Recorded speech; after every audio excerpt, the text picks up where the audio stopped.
अन्नपूर्णा अन्न हे पूर्ण ब्रह्म या चॅनलमध्ये तुमचं सर्वांचं हार्दिक स्वागत. नमस्कार. आज बनवूया गावरान पद्धतीने पनीरची भाजी.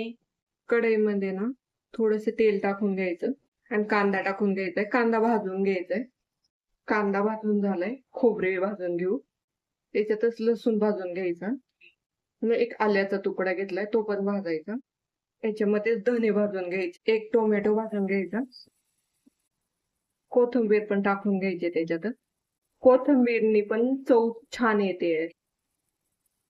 भाजून झाले. आता मिक्सर मधून याला ना वाटून घ्यायचंय. हा मसाला ना मिक्सरच्या भांड्यात टाकायचा आणि वाटून घ्यायचा. कढईमध्ये ना तेल टाकायचं. थोडस पनीर ना तळून घ्यायचंय. पनीरचा ना थोडासा कलर चेंज होऊन द्यायचा. मी ना थोडीशी पनीर व हळद आणि लाल मिरची पावडर थोडस मीठ टाकणार आहे. पनीरला तळून झाले. आता हे काढून घेऊ. जिरी टाकून घ्यायची आणि कढीपत्ता टाकून घ्यायचा आहे आणि हा वाटून घेतलेला मसाला टाकून घ्यायचा आहे आणि हे तेलावर परतून घ्यायचंय. हा कांदा लसूण मसाला आहे.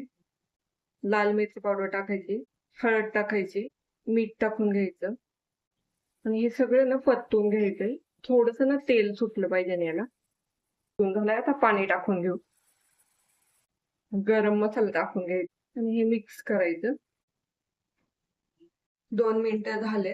हे तळलेले पनीर टाकून घ्यायचं त्याच्यामध्ये आणि मिक्स करायचं. थोडीशी ना वरून कोथिंबीर टाकून घ्यायची. चिकनच्या भाजीपेक्षा ही भाजी ना छान होते. भाजी तयार झाली. आता प्लेटिंग करून